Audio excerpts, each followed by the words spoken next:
பலவிதமான தடைகள் மத்தியில் கூட கர்த்தரை ஆராதிக்க கர்த்தருடைய சமூகத்தில் வந்து நேரம் அவரை மகிமைப்படுத்தும், தேவ சத்தத்தை கேட்கும் கர்த்தர் நமக்கு ஏற்ப செய்ததுக்காக தேவனுக்கு நன்றி சொல்லுவோம். ஹல்லேலூயா, ஹல்லேலூயா. கடைசி நாட்களிலே வந்திருக்கிறோம், கொடிய காலங்களிலே வந்திருக்கிறோம். ஹல்லேலூயா, ஸ்தோத்திரம். இந்த காலவெளியில கூட சிறிது நேரம் தியானிப்பதற்காக எடுத்துக்கொள்ளுங்கள்.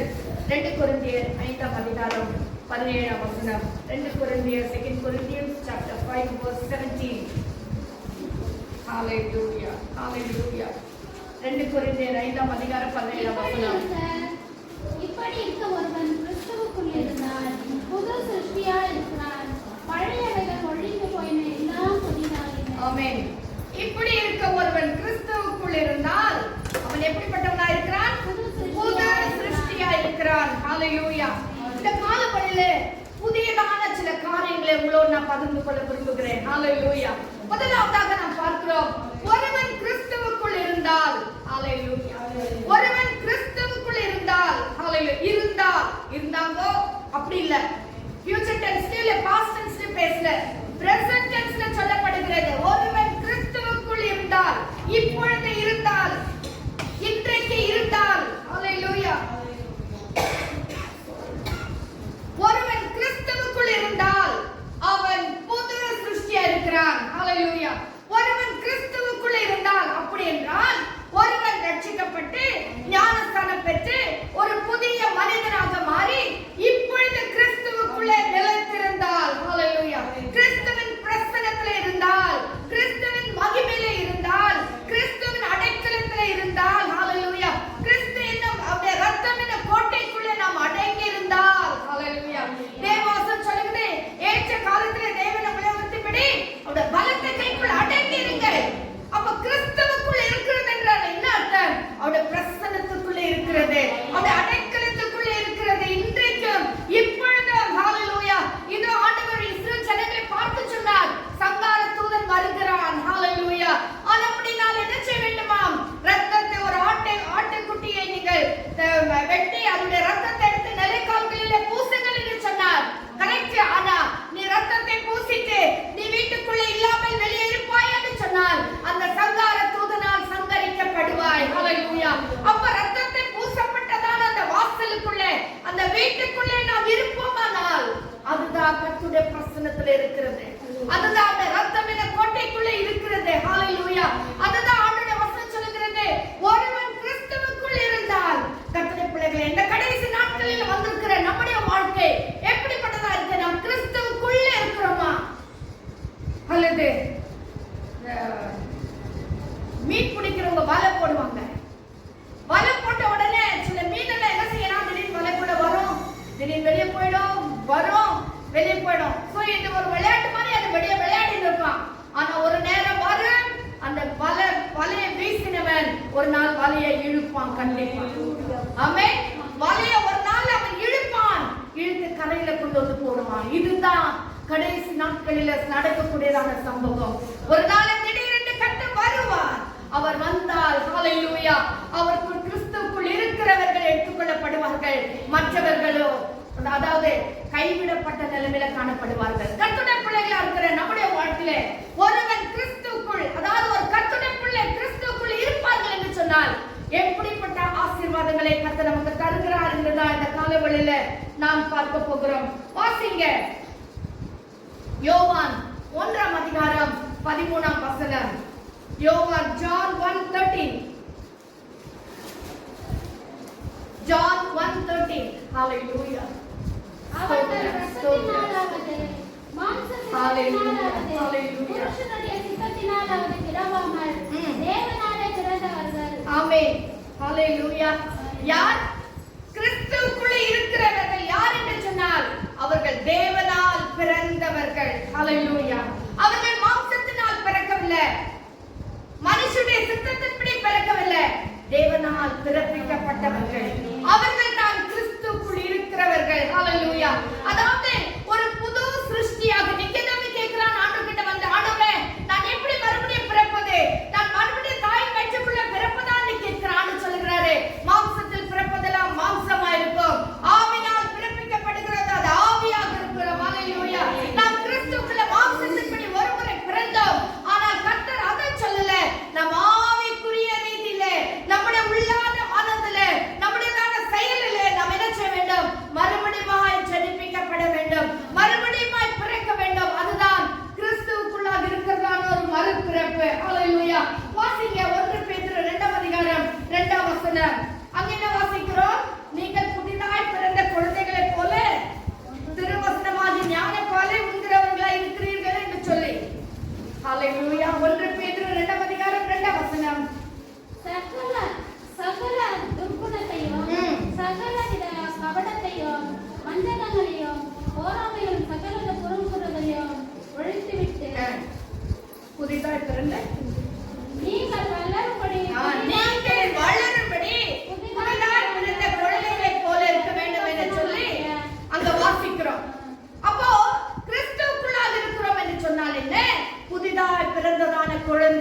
அதுதான் நியூ பார்ன் பேபிஸ், புதிதாய் பிறந்ததான குழந்தைகளாக நாம் மாற்றப்படுகிறோம். சோ அடுத்ததா என்ன வாசிக்கிறோம்? ஒருவன் அதாவது ஒரு புது சிருஷ்டியா இருக்கணும்னா முதலாவது குழந்தை போல நாம் பிறக்க வேண்டும். கிறிஸ்துவுக்குள்ள நாம் ஜெனிப்பிக்கப்பட வேண்டும். ஹalleluya. பிறந்தவர்களுக்கு கர்த்தர் என்ன செய்கிறாராம்? வாசிங்க எசேக்கியேல் 36 அதிகாரம் 26 வசனம். எசேக்கியேல் 36:26. உங்களுக்கு நவமான இருதயத்தை கொடுத்து உங்கள் உள்ளத்திலே புதிதான ஆவியை ஆமா, ஹalleluya. சோ புதிதாய் பிறந்ததான குழந்தைகளுக்கு, மறுபடியும் ஜெனிப்பிக்கப்பட்ட குழந்தைகளுக்கு மாம்சத்தின்படி பெறாதபடி, மனுஷனுடைய சித்தத்தின்படி பெறாதபடி ஆவியிலே பிறக்கிற கர்த்தருடைய பிள்ளைகளுக்கு, ஹalleluya, ஆவியிலே ஜெனிப்பிக்கப்பட்டதான கர்த்தருடைய பிள்ளைகளுக்கு கர்த்தர் என்ன செய்கிறார்? புதிதான ஒரு இருதயத்தை கொடுக்கிறார். ஹalleluya. பழைய இருதயம் எல்லாம் ஒழிந்து போயிடுச்சு. ஒரு கிறிஸ்துவுக்குள் இருந்தால் அவன் புது சிருஷ்டியா இருக்கிறான். நவம் என்று சொன்னால் ஆங்கிலத்தில் நியூ, புதிதான ஒரு இருதயத்தை கர்த்தர் தருகிறார். அதாவது நம்ம எப்படி இருக்கிறோமோ அப்படியே வச்சு கர்த்தர் செய்யல, கர்த்தர் நம்மை முழுதுமாய் மாற்றி அமைக்கிறார். புதிதான இருதயத்தை கொடுக்கிறார். புதிதான ஒரு ஆவியை கர்த்தர் தருகிறார். கர்த்தரை துதிக்கிற ஒரு ஆவி, ஹalleluya. கபடமில்லாத ஒரு ஆவி, பொறாமை இல்லாத ஒரு ஆவி, தாழ்மையின் ஆவி, பரிசுத்தம் என்கிற ஒரு ஆவி, ஹalleluya. ஒரு புது இருதயம், அந்த இருதயத்தில் இருந்த கசப்பெல்லாம் போயிடுச்சு, அந்த இருதயத்தில் இருந்த கபடம் எல்லாம் போயிடுச்சு, அந்த இருதயத்தில் இருந்த கர்த்தருக்கு விருப்பமில்லாத காரியங்கள் எல்லாம் போயிடுச்சு. இப்ப ஆண்டவர் புதிதான ஒரு இருதயத்தை கொடுக்கிறார். புதிதான ஒரு ஆவியை கொடுக்கிறார். கல்லானவைகள் எல்லாம் கர்த்தர் எடுத்து போடுகிறார். கல்லான இருதயத்தை கர்த்தர் எடுத்து போட்டு சதையான, ஹalleluya, ஹalleluya. அப்போ ஒருவன் கிறிஸ்துவுக்குள் நிலைத்திருக்கிறான் என்று சொன்னால் அவளுக்குள்ள இருக்கிற அந்த கல்லான, அந்த கடினமான, அந்த சதையான, அந்த கடினமான இருதயத்தை கர்த்தர் எடுத்து போட்டு சதையான இருதயத்தை தருகிறார். சதை எப்பவுமே சாஃப்ட்னஸ், ஹalleluya, அது எப்பவுமே மெதுவா இருக்கும். அப்படிப்பட்டதான ஒரு இருதயத்தை கர்த்தர் தருகிறார். ஒரு இளைஞனான ஒரு உள்ளம், ஐயோ பாவம் நினைக்கிற ஒரு எண்ணம், ஹalleluya. என் மேல எவ்வளவு சொன்னா கூட பரவாயில்ல, என் மேல அபாண்டமாய் சொன்னா கூட பரவாயில்ல, ஏதோ பரவாயில்ல, அவங்க தெரியாத சொல்லிட்டாங்க, விடுங்க. அந்த சதையான ஒரு இருதயம், ஹalleluya. இதுதான் ஆண்டவருக்கு இருந்ததான ஒரு இருதயம், ஹalleluya. இதுதான் கர்த்தருக்கு இருந்ததான இருதயம். ஆண்டவர் சொல்றார், கல்லான இருதயத்தை எடுத்து போட்டு சதையான ஒரு இருதயத்தை கொடுத்து ஒரு புதிய ஆவியை உனக்கு கொடுக்கிறேன். என்ன விதமான ஆவி? கிறிஸ்து இயேசுவின் இந்த சிந்தையை உங்களில் நிறுத்தப்படுகிறது. அதே சிந்தனை, அதே ஆவி, அதே எண்ணம், அதே ஒரு சாஃப்டான சாஃப்ட் கார்னரா இருக்கிறதான நல்ல ஒரு எண்ணத்தையும் நல்ல ஒரு இருதயத்தையும் கர்த்தர் தம்முடைய பிள்ளைகளுக்கு கொடுக்கிறார். ஹalleluya. வாசிங்க எசேக்கியேல் 11 அதிகாரம் 19 வசனம். எசேக்கியேல் 11:19. அங்க கூட நாம் அதை தான் வாசிக்கிறோம். வாசிங்க. அவர்கள் என் கட்டளைகளின்படி நடந்து என் நியாயங்களை கைக்கொண்டு அவைகளின்படி செய்ய நான் அவர்களுக்கு ஏக இருதயத்தை தந்து புதிய இருதயத்தை தந்து அவர்கள் உள்ளத்தில் புதிய ஆவியை கொடுத்து கல்லான இருதயத்தை எடுத்து போட்டு சதையான இருதயத்தை கர்த்தர் நமக்கு கொடுக்கிறார். ஹalleluya. சங்கீதம் 40 அதிகாரம் 3 வசனத்துல வாசிக்கிறோம். ஆண்டவர் சொல்றார், அவர் என்னை துதிக்கிறதான புது பாட்டை அவர்களுக்கு கொடுக்கிறேன். முதலாவது கர்த்தர் நம்மை புது குழந்தைகளாக மாற்றுகிறார். கிறிஸ்துவுக்குள்ள பிறப்பிக்கப்படுகிறார். புது ஜென்மமாக நவமான ஒரு இருதயத்தை கர்த்தர் தருகிறார். புதிய ஆவியை கர்த்தர் தருகிறார். இப்பொழுது கர்த்தர் புதிய பாடலை கொடுக்கிறார். என்ன பாடல்? கர்த்தரை துதிக்கிறதான ஒரு பாடல். ஹalleluya. இவ்வளவு நாட்களா இருந்ததெல்லாம் புலம்பலின் பாடல். ஹalleluya. எப்ப பார்த்தாலும் பொறுமை கொண்டிருந்தோம், எப்ப பார்த்தாலும் பொறுமை கூறிட்டு இருந்தோம், எப்ப பார்த்தாலும் மற்றவர்கள் மேல் கோல் சொல்லிட்டு இருந்தோம். ஆனா இப்பொழுதோ எப்போ கிறிஸ்துவுக்குள் இருக்கும் பொழுது, கிறிஸ்துவுக்குள் இருக்கிற கர்த்தரை பிள்ளைகள் கர்த்தர் புது பாடலை கர்த்தர் தருகிறார். எரேமியா 31 அதிகாரம் 31 வசனத்துல வாசிக்கிறோம், ஒரு புதிய உடன்படிக்கையை கர்த்தர் தருகிறாரா. ஹalleluya. வாசிங்க எரேமியா 31:31. இதோ நாட்கள் வரும் என்று கர்த்தர் சொல்லுகிறார். அப்பொழுது இஸ்ரவேலின் குடும்பத்தோடும் யூதா குடும்பத்தோடும் புது உடன்படிக்கையை கர்த்தர் செய்கிறார். ஹalleluya. நாட்கள் வரும். என்ன நாட்கள் வரும்? எப்போ என் ஜனங்களை ஏற்றுக்கொள்கிறார்களோ அந்த அந்த நாட்கள் வரும்போது என் ஜனத்தோடு நான் புது உடன்படிக்கை பண்ணுகிறேன். என்ன அருமையான ஆண்டு பாத்தீங்களா? இன்னைக்கு நம்மோடு கர்த்தர் ஒரு புது உடன்படிக்கை பண்ணியிருக்கிறார். என்ன உடன்படிக்கை? உலகத்தில் முடிவு பிறந்த சகல நாட்கள் நம்மளோடு கூட இருப்பேன், நம்மளோடு கூட இருப்பேன், நான் உங்களை விட்டு விலகுவதும் இல்லை, உங்களை கைவிடுவதும் இல்லை என்று சொல்லி நம்மோடு கர்த்தர் ஒரு புது உடன்படிக்கை பண்ணியிருக்கிறார். அல்லேலூயா. எந்த காலத்திலும் சூரியன் மறைந்தாலும் சரி, சந்திரன் உனக்கு வெளிச்சம் கொடுக்காமல் போனாலும், எந்த விதத்துல ஒளி உனக்கு வராமல் போனாலும், நானே உன் தேவனாகிய கர்த்தர் சூரியனும் கேடுகமாய் இருப்பேன் என்று சொல்லி கர்த்தர் நமக்கு ஒரு புது உடன்படிக்கை பண்ணியிருக்கிறார். இஸ்ரவேல் ஜனங்களுக்கு இல்லாத ஒரு புது உடன்படிக்கை. அல்லேலூயா. ஆண்டவருடைய இரத்தத்தினாலும் அவருடைய சரீரத்தை நமக்காக சிந்தி மீட்டு நம்மை நமக்கு சொந்தமாக தமக்கு சொந்தமாக நம்மை மாற்றிக் கொண்டு இருக்கிறார். நம்முடைய நெற்றிகளில் ஒரு அடையாளத்தை போட்டு வைத்திருக்கிறார். ஹல்லேலூயா. சில நாட்கள் முன்பதாக பிரசங்கம் பண்ணும்போது பார்த்தோம், உலகத்தோட 2 பகுதி அழிந்து போக ஒரு பகுதி இருக்கு. அது யாருன்னா அது கர்த்தருடைய பிள்ளைகள் தான். ஹல்லேலூயா.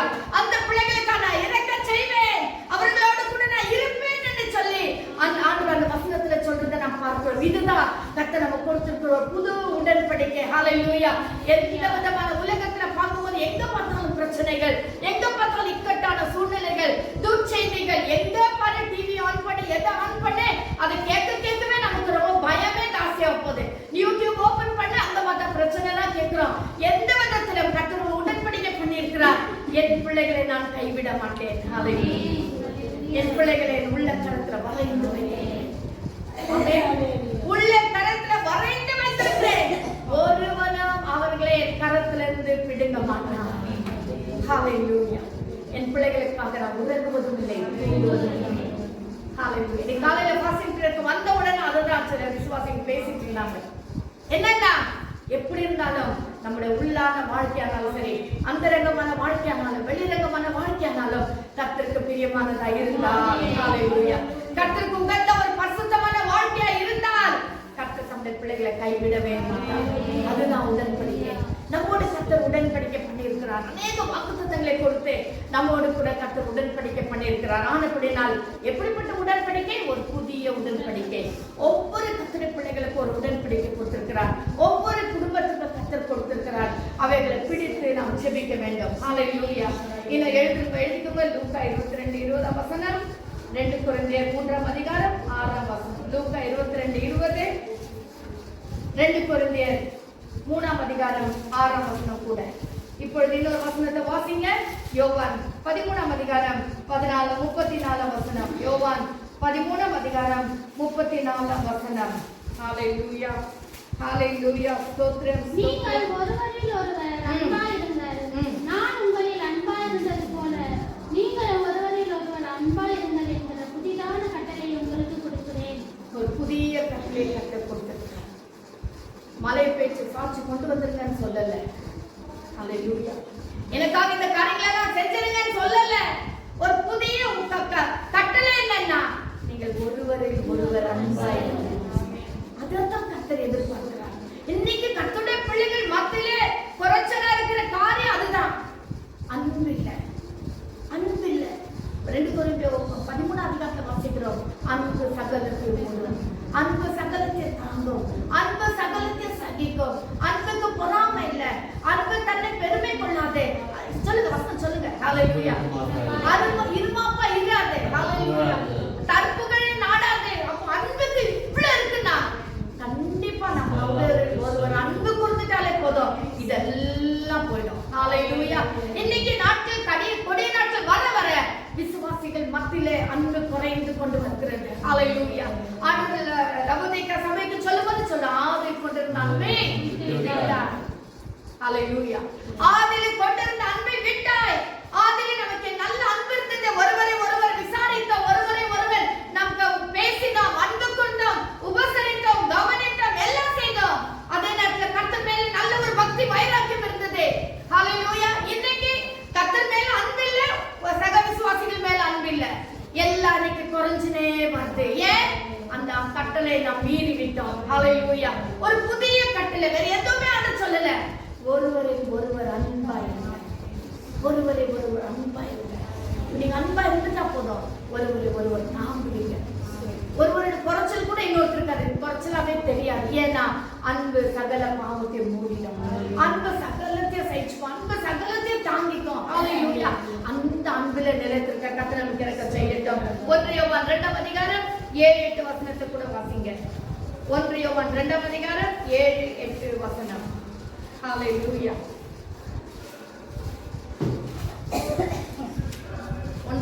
1 யோவான் 2ஆம் அதிகாரம் 7-8 வசனம். சகோதரரே, நான் உங்களுக்கு புதிய கற்பனையே அல்ல, ஆதி முதல் நீங்கள் பெற்றிருக்கிற பழைய கற்பனையே எழுதுகிறேன். ஆமென். அந்த பழைய கற்பனை நீங்கள் ஆதி முதல் கேட்டிருக்கிற வசனம் தானே. மேலும் நான் புதிய கற்பனையையும் உங்களுக்கு எழுதுகிறேன். இது அவருக்குள்ளும் உங்களுக்குள்ளும் மெய்யா இருக்கிறது. ஏனென்றால் இருள் நீங்கி போகிறது, மெய்யான ஒளி இப்பொழுது பிரகாசிக்கிறது. ஆமென். ஹalleluya. இருள் நீங்கி போயிடுச்சு, மெய்யான ஒளி இப்ப நமக்கு எல்லாருடைய உள்ளத்துல வந்துச்சு. அதனால நான் ஒரு புது கற்பனையை நான் சொல்லல, ஆதி முதல் நீங்க கேட்ட இந்த கற்பனையை தான் சொல்றேன். அந்த கட்டளை என்னன்னா, நீங்கள் ஒருவரில் ஒருவர் அன்பாய் இருங்க. ஹalleluya. வாசிங்க எபேசியர் 4ஆம் அதிகாரம் 23ஆம் வசனம். எபேசியர் 4ஆம் அதிகாரம் 23ஆம் வசனம். 4:23. அந்த உங்கள் உள்ளத்திலே புதிதான ஆவி உள்ளவர்களாகி மெய்யான இப்போ பாருங்க, நம்ம உள்ளத்துல கர்த்தர் என்ன கொடுத்திருக்காரு? எப்போ நம்ம ஆண்டவரை ஏற்றுக்கொண்டோமோ ஒரு புதிய ஆவியை கொடுத்துட்டார், ஒரு புதிய இருதயத்தை கொடுத்திருக்கிறார். இப்போ வாசிங்க. புதிய நீதியிலும் பரிசுத்தத்திலும் தேவனுடைய சாயலாக சிருஷ்டிக்கப்பட்டு புதிய மனுஷனை தரித்துக் கொள்ளுங்கள். ஆமென். என்ன செய்யணுமானா, புதிய மனுஷனை தரித்துக் கொள்ள வேண்டும். பழையவைகள் எல்லாம் ஒழிந்தனன்னு சொல்ற 2 கொரிந்தியர் வாஸ்தவம். அந்த பழைய மனுஷனை கலைந்து போட்டு, பழைய சுபாவங்களை கலைந்து போட்டு, ஹalleluya. எவ்விதமாக ஒரு டிரஸ் நமக்கு அழுக்காயிடுச்சுன்னா அதை கழிச்சிட்டு நல்ல டிரஸ் போட்டுக்கிறோமோ அது போல பழையவைகளை எல்லாம் விட்டு ஓய்ந்து, ஹalleluya, புதிதான ஒரு மனுஷனை, ஹalleluya, புதிதான சில சுபாவங்களை, புதிதான பழக்க வழக்கங்களை, ஆவிக்குரிய நன்மைகளை முதல்ல நம்ம வாசிங்க. அந்த வசனம் ஆரம்பத்துல இருந்து படிங்க. உங்கள் உள்ளத்திலே புதிதான ஆவி உள்ளவர்களாகி மெய்யான நீதியில, புதிய நீதி, பரிசுத்தத்திலும் தேவனுடைய சாயலிலும் நாம் சிருஷ்டிக்கப்பட்டபடினாலே நாம் புதிதான ஒரு புதுசு. இன்னைக்கு நம்ம கேட்கறதெல்லாம் புதுசு. நம்முடைய வாழ்க்கையில கூட அதைத்தானே நம்ம எதிர்பார்க்கிறோம். பழசு, இந்த சாரி ரொம்ப பழசாயிடுச்சு, வேற எடுக்கணும். இந்த பாத்திரம் ரொம்ப பழசாயிடுச்சு, ஒரு புது பாத்திரம் வாங்கணும். இந்த சோஃபா ரொம்ப பழசாயிடுச்சு, இதை தூக்கி போட்டு புது ஃபோன் வாங்கணும். டிவி கூட இது ரொம்ப பழசாயிடுச்சு, புது டிவி ஒன்று வாங்கணும். எல்லாமே நம்ம வாழ்க்கையில புதுசு புதுசு புதுசுன்னு எதிர்பார்க்கிறோம். இதை விட மேலான ஒரு ஆவிக்குரிய வாழ்க்கையில புதிய காரியங்களை நம்ம வாழ்க்கையில நாம் அதாவது கல்டிவேட் பண்ணிக்கணும். நாம் அதை எப்படி சொல்றது, நாம் உண்டு பண்ணிக்கணும். ஒரு புதிய ஜெபம், ஒரு புதிய ஆராதனை, ஒரு புதிய வேத வாசிப்பு, ஒரு புதிய ஒரு பரிசுத்த வாழ்க்கை, புதிதான காரியங்களை ஒவ்வொரு நாளும் நாம் கற்றுக்கொள்ள வேண்டும். ஆண்டவர் புதிய இருதயத்தை கொடுத்திருக்கிறார், புதிய ஆவியை கொடுத்திருக்கிறார், புதிதான சிந்தனை கொடுத்திருக்கிறார், புதிதான கட்டளை கொடுத்திருக்கிறார், புதிதான உடன்படிக்கை கொடுத்திருக்கிறார். எல்லாம் புதுசு. நம்முடைய ஆண்டவர் எதிர்பார்ப்பதெல்லாம் புதிய காரியங்கள். என்னைக்கோ ஒரு நாள் ஜெபித்த ஜெபம் அல்ல, இன்னைக்கு நான் அப்படியே கண்டினியூ பண்ணிக்கிட்டு போறதில்ல. ஒவ்வொரு நாளும் நம்முடைய வாழ்க்கையில ஒரு புதிதான காரியங்கள் இருக்க வேண்டும். இன்னைக்கு ஒரு புதிதான காரியத்தை நான் கர்த்தருக்காக செய்ய வேண்டும். இவ்வளவு நாள் ஜெபித்த மட்டும் அல்ல, இன்னைக்கு ஒரு வித்தியாசமான நிலைமையில நான் ஜெபிக்க வேண்டும். இன்னைக்கு ஒரு புதிதான காரியத்துக்காக காத்திருக்க வேண்டும். இன்னைக்கு ஒரு புதிதான ரகசியத்தை நான் கற்றுக்கொள்ள வேண்டும். ஒவ்வொரு நாளும் ஒரு புதிய காரியத்துக்காக நாம் தேவ சமூகத்தில் எதிர்பார்த்திருக்க வேண்டும். ஹalleluya, ஹalleluya. இன்னைக்கு சடங்காச்சார கிறிஸ்தவர்களை போல இன்னைக்கு நிறைய நேரத்துல நம்ம பார்க்கும்போது கிறிஸ்துமஸ் வரட்டும், ஈஸ்டர் வரட்டும், குட் ஃப்ரைடே வரட்டும், சிஎஸ்எஸ் சபை, கத்தோலிக்க சபையில எல்லாம் பார்த்தா நிறைஞ்சு வழியும் ஜனங்கள். ஏன்னா அன்னைக்கு தான் அவங்க ஆராதனைக்கே போவாங்க. நம்ம சபைகளில அன்னைக்கு தான் ஜனமே இருக்க மாட்டாங்க. ஏன்னா அதை அவங்க பெருசா எடுத்துக்கிறதே இல்லை. பரவாயில்ல விட இன்னைக்கு போலன்னா அதுவும் தவறு, அதுவும் தவறு, ரெண்டுமே தவறு. நீ இருக்கட்டும் இல்ல கட்டி போட்டோம், சடங்காச்சார கிறிஸ்துவ இல்லாதபடி எல்லா ஆராதனையிலும் கலந்து கொள்ள வேண்டும். விசேஷமா நான் சொல்ற காரியம் என்னன்னா, குட் ஃப்ரைடே அன்னைக்கு வந்தா தான் குட் ஃப்ரைடே குறித்தான செய்தி நமக்கு கிடைக்கும். ஹalleluya. ஏன்னா அது அன்னைக்கு தான் பிரசங்கிக்கப்படுகிறது. ஹalleluya. குட் ஃப்ரைடே குறித்த செய்தி வந்து எல்லா நாளும் பிரசங்கிக்கப்படுறது இல்ல. அதோட ஆழமான கருத்துக்கள், ரகசியங்கள் எல்லாம் அன்னைக்கு தான் நமக்கு கிடைக்கும்.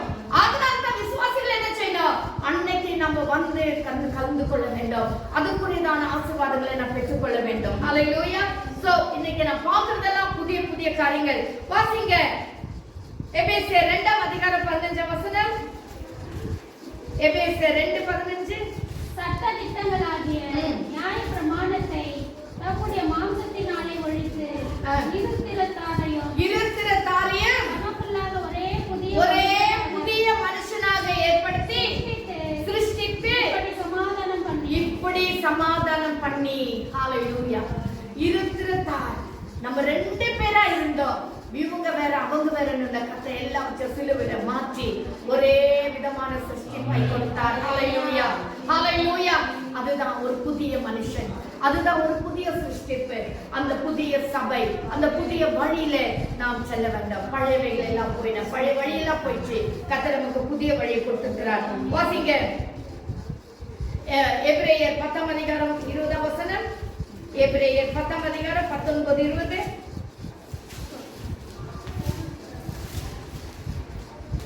எபிரேயர் 10:19-20. அங்க நம்ம நாம் பரிசுத்த ஸ்தலத்தில் பிரவேசிப்பதற்கு இயேசுவானவர் தமது மாம்சமாகிய திரையின் வழியாய் புதிய ஜீவனமான மார்க்கத்தை நமக்காக உண்டு பண்ணினார். பழைய மார்க்கம் கிடையாது, பழைய வழி கிடையாது, ஒரு புது வழியை நமக்கு உண்டு பண்ணி இருக்கிறார். ஹalleluya. இன்னைக்கு நாம் அவருடைய நீங்க எனக்கா வேண்டிக் கொள்ளுங்க ஜெபம் போச்சு. இன்னைக்கு ஆண்டவர் என்ன செய்கிறார்னா புதிதான வழியை நமக்கு உண்டு பண்ணி இருக்கிறார். எபிரேயர் 4:16 வாசிக்கிறோம். வாருங்கள் நம்ம எல்லாரும் கிருபாசன பந்தையில போவோம். ஹalleluya. அதுதான் ஒரு புதிய மார்க்கத்தை, புதிய வழியை, ஒரு புதிய பாதையை கர்த்தர் நமக்காக ஏற்படுத்தி கொடுத்திருக்கிறார். தைரியமாய் கிருபாசன தண்டையிலே நாம் சேர வேண்டும். ஹalleluya. வாசிங்க வெளிப்படுத்தல் 3:12. நமக்கு ஒரு புதிய எருசலேமை கட்ட வைத்திருக்கிறார். வெளிப்படுத்தல் 3:12. இன்னும் ஒரு வழி அவனை என் தேவனுடைய ஆலயத்திலே தூணாக்குவேன். ஜெயம் கொள்ளுகிறவன் எவனோ அவனை என் தேவனுடைய என்னுடைய ஆலயத்திலே என்ன சாக்குவேன்? தூணாக வைப்பேன். அவன் ஒரு காலம் நீங்குவதில்லை. தேவனுடைய நாமத்தையும் என் தேவனால் பரலோகத்தில் இருந்து இறங்கி வருகிற புதிய எருசலேமாகிய என் தேவனுடைய நகரத்தின் நாமத்தையும் என் புதிய நாமத்தையும் அவன் மேல் எழுதுவேன். ஆமென். ஹalleluya. ஜெயம் கொள்ளுகிறவர்களுக்கு அந்த வசனத்தை வாசிக்கும் போது அது இன்னும் கொஞ்சம் கூட நீங்க நல்லா இருக்கும் நினைக்கிற வாசிங்க. இன்னும் ஒரு முறை கூட வாசிங்க. ஜெயம் கொள்ளுகிறவன் எவனோ அவனை என் தேவனுடைய ஆலயத்திலே தூணாக்குவேன். அவன் ஒரு காலம் நீங்குவதில்லை. என் தேவனுடைய நாமத்தையும் என் தேவனால் பரலோகத்தில் இறங்கி வருகிற புதிய எருசலேமாகிய என் தேவனுடைய நகரத்தின் நாமத்தையும் என் புதிய நாமத்தையும் அவன் மேல் எழுதுவேன். அதாவது என் தேவனால் பரலோகத்திலிருந்து இறங்கி வருகிற புதிய எருசலேமாகிய என் தேவனுடைய நகரத்தின் நாமம். அப்போ இந்த புதிய எருசலேம் சொல்றது என்னன்னா அது ஒரு நகரம் தான். ஆனா அது எங்க இருந்து வருதுன்னா அது பரலோகத்திலிருந்து இறங்கி வருகிறது. ஹalleluya. பரலோகத்திலிருந்து இறங்கி வருகிறது ஆகிய அந்த புதிய எருசலேம் அப்படின்னா என்ன அர்த்தம்? அந்த பரலோகத்திலிருந்து வருகிறதான அவருடைய பிரசன்னம், அவருடைய நகரம், அவருடைய தானே எப்படி சொல்றது, ஒரு கட்டடமா ஒரு நகரமா எப்படி எடுத்துக்கினாலும் சரி அங்கிருந்து தான் அவருடைய பிரசன்னம் வருகிறது. அது ஒவ்வொரு நாளும் கர்த்தருடைய சமூகத்துல வருவதெல்லாம் ஒரு புதிய எருசலேமாக கடந்து வருகிறது. ஹalleluya. எருசலேம் ஒரு பட்டணம் தான், ஆனா அது எங்கிருந்து வருதுன்னா அது பரலோகத்திலிருந்து வருகிறது. ஹalleluya. அந்த பரலோகத்திலிருந்து வருகிறதான அவருடைய பிரசன்னம், அவருடைய நாமத்திலே என்ன செய்கிறேன்? நாமத்தையும் என் புதிய நாமத்தையும் அவன் மேல் எழுதுவேன். ஹalleluya. மேலிருந்து வந்ததான அந்த புதிய எருசலேமுடைய நாமத்தை நமக்கு எழுதுகிறார். ஹalleluya. புதிய நாமத்தை கர்த்தர் நமக்கு தருகிறார். அதுதான் புதிய நாமம். ஹalleluya. இன்னமாக வாசிங்க 21:2. வெளிப்படுத்தல் 21:2. வெளிப்படுத்தல் 21:2. யோவானாகிய நான் புதிய எருசலேமாகிய பரிசுத்த நகரத்தை தேவனிடத்தில் இருந்து பரலோகத்தை விட்டு இறங்கி வர கண்டேன். ஆமென். இங்க கூட என்ன வாசிக்கிறோம்? இந்த புதிய எருசலேம் நகரம் எங்கிருந்து வருதுன்னா தேவனிடத்திலிருந்து இறங்கி வருகிறதை கண்டேன். நம்முடைய குடும்பம் ஒரு புதிய புதிய எருசலேமாக கட்ட மாற்றுகிறார். சபையை கட்ட புதிய எருசலேமாக மாற்றுகிறார். அது எங்கிட்டு வருகிறது? அது பரலோகத்திலிருந்து இறங்கி வர கண்டேன். ஹalleluya. இதுக்கு இன்னும் கொஞ்சம் கூட விளக்கங்கள்லாம் உண்டு. ஹalleluya. வாசிங்க ஏசாயா 65ஆம் அதிகாரம் 17ஆம் வசனம். ஏசாயா 65:17. அந்த வசனத்தை நீங்க எடுங்க. இன்னொரு எழுத்துக்களை எழுதி கொள்ளுங்க. ஏசாயா 66:22 24. ஏசாயா 66:22 24. 2 பேதுரு 3ஆம் அதிகாரம் 13ஆம் வசனம். வெளிப்படுத்தல் 21:22. இப்ப வாசிங்க. இதோ நான் புதிய வானத்தையும் புதிய பூமியையும் சிருஷ்டிக்கிறேன். முந்தினவைகள் இனி நினைக்கப்படுவதில்லை, மனதிலே தோன்றுவதும் இல்லை. ஹalleluya. இதோ நான் புதிய வானத்தையும் புதிய பூமியையும் சிருஷ்டிக்கிறேன். முந்தினவைகள் இனி நிலைக்கப்படுவதில்லை. ஹalleluya. ஆமென். மனதிலே தோன்றுவதும் இல்லை. ஸ்தோத்திரம். ஹalleluya. புதிய வானத்தையும் புதிய பூமியை கர்த்த உண்டு பண்ணுகிறார். அப்ப உண்டு பண்ணும்போது என்ன நடக்கிறதா? முந்தினவைகள் இதை நினைக்கப்படுவதில்லை. முந்தினவைகள் நினைக்கப்படுவதில்லை. அப்போ நம்ம ரட்சிக்கப்பட்டிருந்தா, கர்த்தருக்குள்ள இருந்தா, புதிய ஆவியை பெற்றிருந்தா, புதிய இருதயத்தை பெற்றிருந்தா, புதிய கற்பனைகளை பெற்றிருந்தா, புதிய கட்டளையை பெற்றிருந்தா, ஹalleluya. அப்பான்னு சொல்றாரு, புதிய வானத்தையும் புதிய பூமியை நான் உண்டாக்குறேன். அப்ப உண்டாகும் போது என்ன நடக்குது? பழையவைகள் நினைக்கப்படுவதில்லை. பழையவைகள் நினைக்கப்படுவதில்லை. அப்போ ஒரு கர்த்தருடைய பிள்ளை, அதான் வசனம் சொல்லுது, ஒருவன் கிறிஸ்துவுக்குள் இருந்தால் அவன் புது சிருஷ்டியா இருக்கிறான். பழையவைகள் ஒழிந்து போயின. அப்படி சொல்ல, இதோ நான் புதிய வானத்தையும் புதிய பூமியை உண்டு பண்றேன். அங்க வந்து பழையவைகள் எதுவுமே நினைக்கப்படுவதில்லை. எத்தனை விசுவாசிகள் இன்னும் பழசை நினைச்சுன்னு புலம்பிட்டு இருக்கிறோம். எத்தனை விசுவாசிகள் இன்னும் பழைய வைராக்கியத்தை வச்சுட்டு நம்ம வாழ்ந்து கொண்டிருக்கிறோம். எத்தனை விசுவாசிகள் இன்னும் பழைய கோபத்தோடு கூட இருக்கிறோம். எத்தனை விசுவாசிகள் இன்னுமாக நாம் கர்த்தருக்கு பயப்படாம பழைய காரியங்களை இன்னும் உள்ளத்துல வச்சுட்டே தான் இருக்கோம். ஆனா சொல்ல, பழையவைகள் ஒன்றும் நினைக்கப்படுவதில்லை. புதிய எருசலேம்ல கட்ட வானத்துல பரலோகத்திலிருந்து இறங்கி வரலாம். அப்ப புதிய வானத்தை கத்த நமக்கு உண்டு பண்ணி இருக்கிறார். அல்லது இது ஒருவன் சொல்லலாம், இது 2ஆம் வருகையில நடக்கும். இல்ல, ஒவ்வொரு நாளும் நமக்கு ஒரு புதிய வானத்தை ஒரு புதிய பூமியை கத்த தந்து கொண்டிருக்கிறார். அந்த வசனத்துல வாசிக்கும் போது புதிய பூமி என்று சொல்லுகிறது. அந்த புதிய பூமி என்று சொன்னால் சாபம் இல்லாத பூமி. அது 2ஆம் வருகையில ரகசிய வருகையில வருகிறதான ஒரு காரியம். இப்ப புதிய பூமின்னு சொன்னா கர்த்தர் பூமியில அழிச்சிட்டு புதுசா உண்டு பண்றாரா? இல்ல. அப்ப அதல்ல அதோட அர்த்தம். அர்த்தம் என்னன்னு சொன்னா இருக்கிறதெல்லாம் அப்படியே தான் இருக்கும். ஆமென். உலகத்துல இன்னைக்கு நீங்க பாக்குறது எல்லாம் அப்படியே தான் இருக்கும். ஆனா அது புதுசா. ஹalleluya. ஹalleluya. தட்ட 2ஆம் வருகையில ரகசிய வருகையில வந்து, அதாவது கிறிஸ்துவுக்குள் மரித்தவர்கள் முதலாவது எழுந்திருப்பார்கள் என்ற வசனத்துல வாசிக்கிறோமே, அவர் தம்முடைய பிள்ளைகளை அழைத்து அவர் போய் 1000 அதாவது கல்யாண விருந்தெல்லாம் முடிச்சிட்டு ஆண்டவர் மீண்டும் உலகத்துக்கு வரும்போதுதான் அந்த புதிய வானமும் புதிய பூமியும் இருக்கும். அந்த பூமியில சாபம் இருக்காது, அந்த பூமியில அசுத்தம் இருக்காது. அப்பொழுது பிசாசானவன் அங்க இருக்க மாட்டான். ஹalleluya. அந்த இடத்துல எந்த விதமான சாபத்துக்குரிய காரியங்கள் இந்த உலகத்துல காணப்படாது. இருக்கிறவைகள் எல்லாம் புதிதா இருக்கு. ஹalleluya. ஹalleluya. ஒரு வசனத்துல வாசிக்கிறோம், ஆட்டுக்குட்டி சிங்கத்தோட மேயும் என்று சொல்லி வசனத்துல வாசிக்கிறோம் இல்லைங்களா? அது அப்பொழுதுதான் நடக்கும். ஹalleluya. ஏன்னா அந்த சாபம் இல்ல, வைராக்கியம் இல்ல, கோபம் இல்ல, எரிச்சல் இல்ல, பொறாமை இல்ல, எதுவுமே இல்லாம போகிறோம். ஹalleluya. தன்னை நம்மை கொண்டு வந்து ஆட்சி செய்யும்படியா வைப்பார். ஹalleluya. எல்லாம் புதிதாக மாறிவிடும். அப்ப இந்த புதிதான பூமிக்குள்ள நம்ம வந்து அரசாட்சி செய்யணும்னு சொன்னா நமக்குள்ள எல்லாம் புதியவைகளா இருக்க வேண்டும். ஹalleluya. ஹalleluya. எல்லாமே புதிதாக மாற்றப்பட. ஒரே ஒரு கடைசி ஒரு வசனம் வாசிங்க. வெளிப்படுத்தல் 21ஆம் அதிகாரம் 5ஆம் வசனம். ஹalleluya. ஸ்தோத்திரம் ஸ்தோத்திரம்.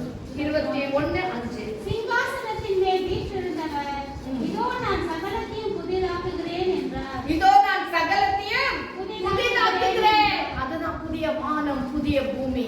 இந்த பூமியில எல்லாவற்றையும் கர்த்தர் புதிதாக மாற்றி விடுவார். அவர் இந்த வசனங்கள் பின்னால் அவர் இந்த வசனங்கள் சத்தியமும் உண்மையுமானவைகள், இவைகளை எழுது என்று சொல்லுகிறார். அதை 22ஆம் அதிகாரம் 3ஆம் வசனத்தை கூட வாசிங்க. 22:3. இனி ஒரு சாபமும் இராது, தேவனும் ஆட்டுக்குட்டியானவரும் இருக்கிற சிங்காசனம் ஆமென். இனி அதுல சாபமும் இராது, ஒரு சாபமும் இராது. தேவனும் ஆட்டுக்குட்டியானவரும் சிங்காசனத்தின் மேல் இருப்பார்கள். ஹalleluya. அதுதான் புதிய பூமி. கர்த்தர் சிங்காசனத்தின் மேல் வீற்றிருப்பார். நாம் எல்லாரும் ஆளுகை செய்வோம். ஹalleluya, ஹalleluya. இன்னைக்கு நம்ம எல்லாம் ஒன்றும் இல்லாதவர்களா காணப்படுகிறோம். அந்தஸ்து இல்லை, படிப்பு இல்லை, பணம் இல்லை, எந்த விதமான செல்வாக்கு இல்லை இருக்கிறோம். ஆனா கர்த்தருக்குள்ளே இருந்தார், கிறிஸ்துவுக்குள்ளே இருந்தார். ஹalleluya. கிறிஸ்துவுக்குள்ளே நாம் வாழ்கிற பிள்ளைகளாக இருந்தார். ஒரு நாளை நாம் அரசாட்சி செய்கிற பிள்ளைகளா இருக்கோம். ஹalleluya. எல்லாமே புதிதாக புதிதாக ஆண்டவர் கூட நம்ம கிட்ட ஒரு புது காரியத்தை தான் எதிர்பார்க்கிறாரு. ஹalleluya. பழசெல்லாம் ஒழிஞ்சு போயிடுச்சு, பழையவைகளை கற்று எதிர்பார்க்கறது இல்லை. நம்முடைய வாழ்க்கையில் ஒரு புதிதான காரியம், ஒரு புதிதான வைராக்கியம், புதிதான பக்தி, புதிதான ஜெபம், புதிதான ஒரு வேத வாசிப்பு. இன்னைக்கு ஆவிக்குரிய காரியத்துல எழுதும்போது கூட நம்முடைய பக்தி வைராக்கியம் கூட ஒரு புதுசா காணப்பட வேண்டும். கர்த்தருக்கு என்ன செய்கிற காரியம் கூட புதுசா இருக்கணும். இன்னைக்கு சடங்கான செடி படி இன்னைக்கு நான் ஒரு அதிகாரம் வாசித்த முடிஞ்சிச்சு அல்ல, அதை வாசித்து கொஞ்சம் தியானிச்சு இன்னைக்கு நம்ம என்ன காரியத்தை கர்த்தருக்கா செய்யலாம், அதை நம்ம கொஞ்சம் செய்ய வேண்டும். வேலைகள் இருக்கு, பலவிதமான இக்கட்டான சூழ்நிலைகள் இருக்கு. அதன் மத்தியில ஒரு புதிதான காரியத்தை கர்த்தருக்கு செய்யப்படியா கர்த்தர் நம்மளுக்கு எதிர்பார்க்கிறார். ஒரு புது சிருஷ்டி, புது ஆவியை கர்த்தர் தந்திருக்கிறார், புதிய இருதயத்தை கர்த்தர் தந்திருக்கிறார். கல்லானவைகள் எல்லாம் கர்த்தர் எடுத்துக் கொண்டிருக்கிறார். சதையான என்ன நமக்கு செய்யாத விட்டுருக்கார், நினைச்சு பாருங்க, என்ன நமக்கு செய்யாத விட்டுருக்கார், எல்லாம் கொடுத்துருக்கிறாரு. புதிய வானத்தை, புதிய பூமியை கர்த்தர் தருகிறார். சாபம் இல்லாத ஒரு பூமியை கர்த்தர் தரு. அதுல வந்து நம்ம அரசாட்சி செய்ய வேண்டும். இன்னைக்கு நாம் கிறிஸ்துக்குள்ளே இருக்க வேண்டும். கிறிஸ்துக்குள்ள இருந்தா தான் நாம் புது சிருஷ்டியா இருக்க வேண்டும். கண்ணீர் மூடி ஜெபிக்கலாமா? ஹalleluya, ஹalleluya, ஹalleluya.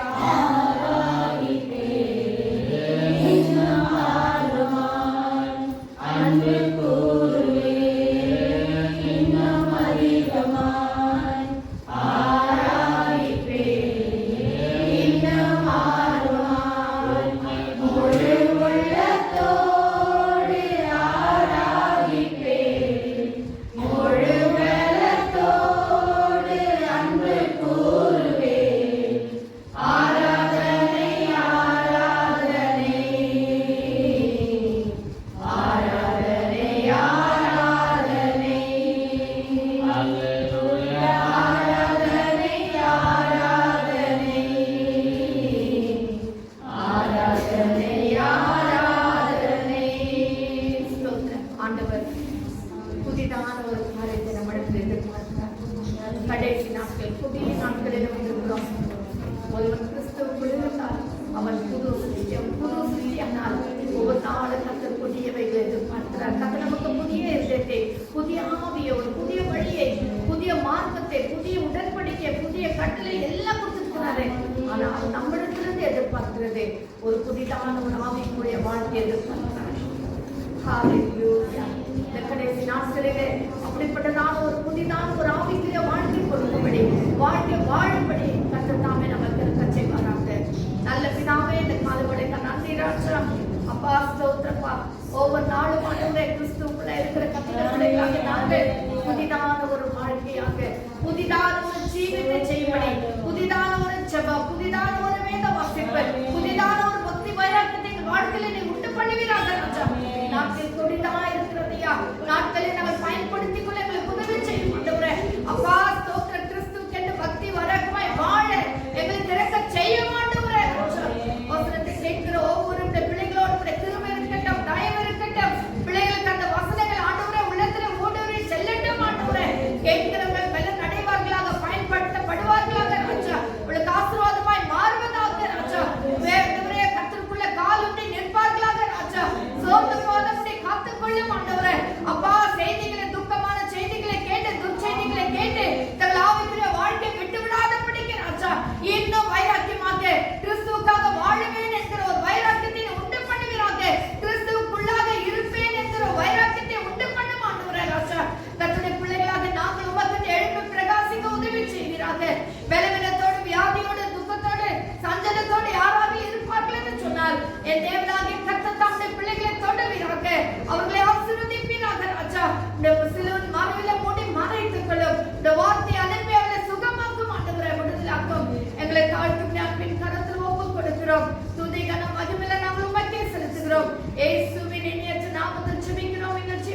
பிதாவே. ஆமென். ஆமென். ஹalleluya.